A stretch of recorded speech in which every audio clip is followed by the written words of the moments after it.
اپنے آپ کو کیسے بچا کے رکھنا ہے، کس خوبصورتی کے ساتھ محتاط انداز میں قدم آگے بڑھانا ہے، یہ اگر کسی نے سیکھنا ہے تو سیدنا صدیق اکبر سے سیکھے۔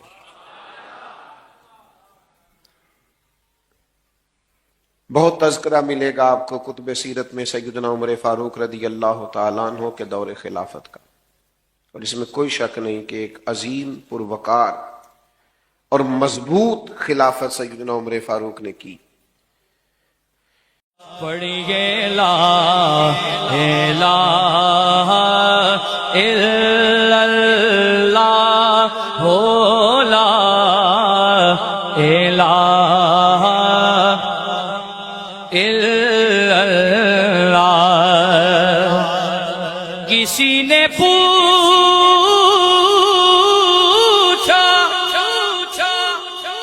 کہ جنت کی کوئی قیمت ہے، تو مصطفیٰ نے کہا لا الہ الا اللہ ہو، لا الہ الا اللہ، حق لا الہ الا